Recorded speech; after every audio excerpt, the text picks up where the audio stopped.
A Blackstone executive got Luigi'd at the end of this last month. So we can't name the shooter, but can we name the victims? Is that okay? Yeah, I know one of them. I think her name was Wesley LePatner. She was Yeah. the 43-year-old Blackstone exec. Part of the real estate fund. Yeah, Leaves behind 2 kids and a husband who also works for Blackstone. yeah, That's not funny at all. But I think it's important we look at what was like the motive here, because what's interesting here, what I thought was interesting, because you see like there's this random CEO, or not random, you see this CEO shooting and you wonder what's going on here. What's actually is underneath this executive? Is this like a Luigi Mangione type situation? Actually, it's very similar in the sense that it seems that the based on the note that the man left behind, and some of the evidence at the scene, he was actually trying to target the National Football League's office.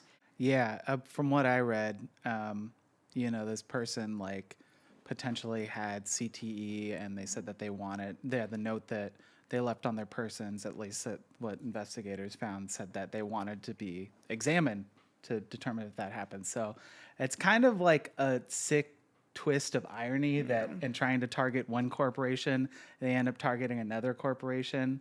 And end up killing like a security guard Yeah, and there's an some off-duty dude. cop in the process. People going to work, moving around. But I think it's like, I'd be curious to hear what you think. But I think like just historically, at least, especially since the '90s, like we've seen all of these like mass shootings that have happened. Obviously we saw it start with like Columbine, and then we saw it with the Sandy Hook massacre. And a lot of these have taken place in public places. There's a tremendous amount of gun violence in the United States, but I think in the past year we've seen just a small shift of like more of these intentional acts that are against executives. And I'm Targeting a specific class of people. yeah. So I'm curious to hear like what your thoughts are. It's like what's really causing this shift, and like if there's something causing it, like what would be the thing that's going to stop it?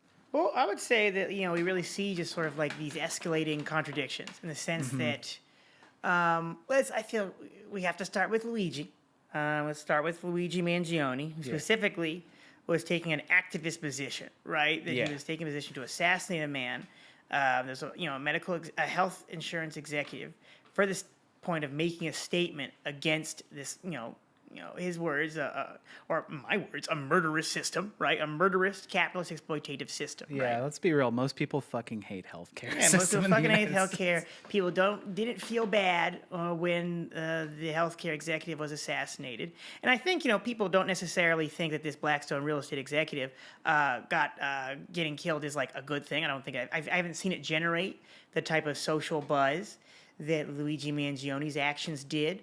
But at the same time, I don't think there's like some basis of social sympathy, right? Like, I mean, I Yeah. think the idea that like the wealthy are like vulnerable to attacks by desperate people doesn't necessarily fill people with fear. It makes sick sense to a lot of people, right? People feel like they can't do anything, but they feel so defeated by the nature of the society that they'll just go out, get a gun, and just do something crazy to make a statement, right? And you think that's really sad, right? That's a really sad way for people to be, to Yeah. only have like just the most violent, uncoordinated methods to try to express themselves.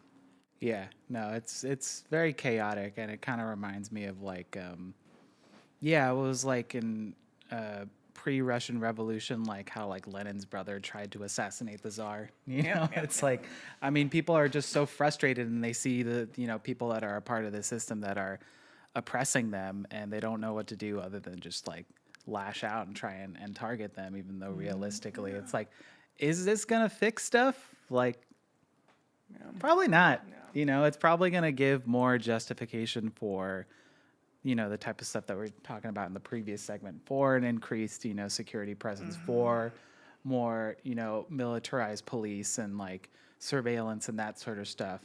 But I do think at the same time, there is a way to, for people to identify like, okay, like these actors in the system are a problem, but like there has to be something more than just people just going out and shooting people.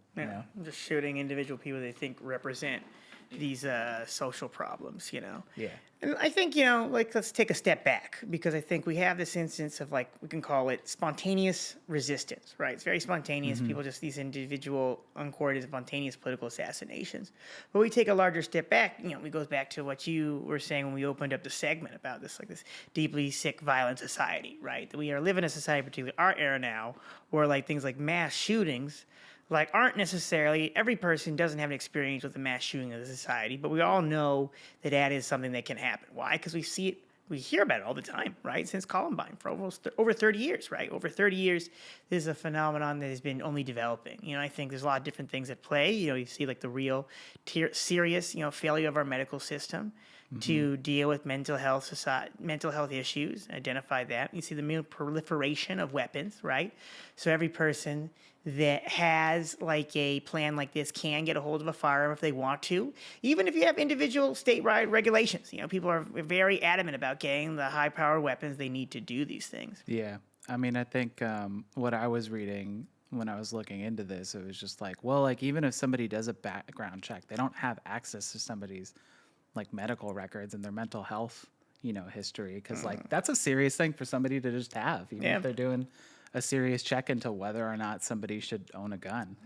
Which is a serious question, too, because it's like there are some people that probably shouldn't own guns, but we have probably more guns than most people could even hold with one hand in our society. But I think there's a reason why, like, you know, we see, like, these particularly things like mass shootings don't happen in certain countries, right? Yeah. The same thing with, like, things like terrorism, right? Terrorism doesn't just happen in every society, right? Like, we're not in.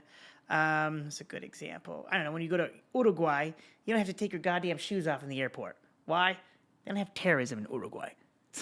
They don't. They didn't have 9/11 there, so they don't. You don't have to take your shoes off at the airport. You don't have to take your belt off. It's great. In fact, when you do those things in a Latin American airport, they all get fucking weird because they think you're gonna flash somebody.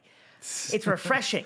It's refreshing. Well, now they're changing it so you might not have to take off your shoes in the airport. Yeah, I've experienced that recently. That's a big shift. I mean, just for that alone, Khalid Sheikh Mohammed should have been shot. Like, how dare you make me have to take my goddamn shoes and belt off? But they were making people pay to not take their shoes off. Now there's some people that are seriously going to lose a lot of money on that. Whatever, man. All right. Well, yeah, but I just think, again, like, goes back to, like, the United States' role as, like, imperialist power. That these immense social contradictions exist to such a degree that it creates a social phenomenon. Because there's a reason why it's only in, like, major countries like the United States. You have some instances in the Nordic countries, the United Kingdom, places in Western Europe have these social phenomena, specifically in imperialist countries, right? That's not to say that other societies don't have high levels of violence. No, wait, other societies have other things. It's just a different type of violence. Yeah, they have sectarian violence, right? You imagine your society that has different religious traditions that are in conflict with one another. You deal with some type of sectarian or political violence in that regard. You know, Latin America is also no stranger to political violence, but the idea of a lone antisocial person targeting a group of unaffiliated civilians is a very uniquely American phenomenon. But that's what it makes, like, specifically a targeted political assassination. So I think very different from that in a lot of ways. Oh, yeah. Different, but very deeply related, because you've had this idea, this guy, he assassinates 4 wrong executives, or 4 wrong people affiliated with the wrong corporation.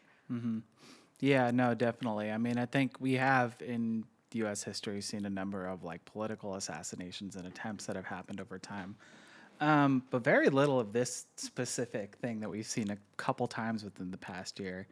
And I'm pretty confident in saying, like, this is just, there's probably going to be more of these, honestly, unless things drastically shift, unless we see a real, you know, like, grassroots social movements that can stand up to not just some of these actors, but, like, the system itself that's, like, really putting people in this position where they feel desperate, where they feel like there's nothing to do except throw away their life and take somebody with them, you know? And, like, because let's be very clear about how this type of strategy of political assassination is played out, even just in this country. You know, it's not good, you know, in terms of, like, winning actual political gains. You know, I'm not going to be behind it. Like, even think of movements like the Black Liberation Army, the Weathermen Underground.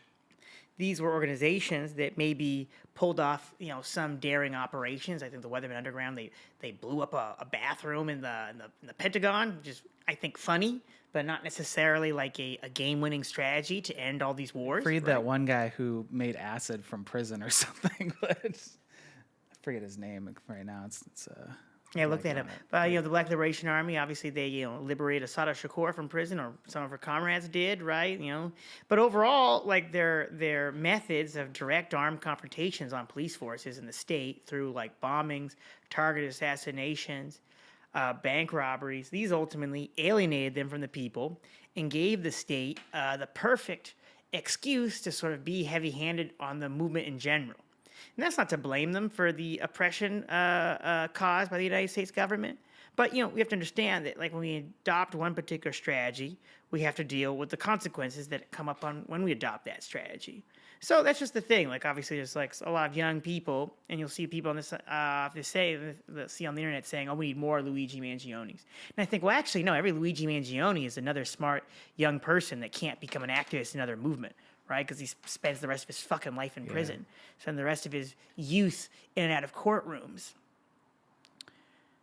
Yeah, so I think we need less Luigi Mangionis and more team players. Yeah, sorry, just looking this thing up in particular. Yeah, I was with Timothy Leary. Timothy Leary? Yeah, so essentially, like... They broke him out of prison? Yeah, they did. Why would they break Timothy Leary out of prison? Because they got like $20,000 from a large international pro-psychedelic drug organization. So we need this guy free. So they're just mercenaries? Pretty much, They just did a mercenary... They just broke him out of prison and sent him to Algeria, where everybody else goes. That was some white liberal shit. Yeah, man. no, that pretty is. That's some white liberal shit That's a messed up thing. It's just like how many people... who are like in that sphere, they could have we're freed just Leonard like, Peltier we did too much. We got to go to Algeria. That's what Eldridge Cleaver did. And now look at Algeria. No one wants to go there right now.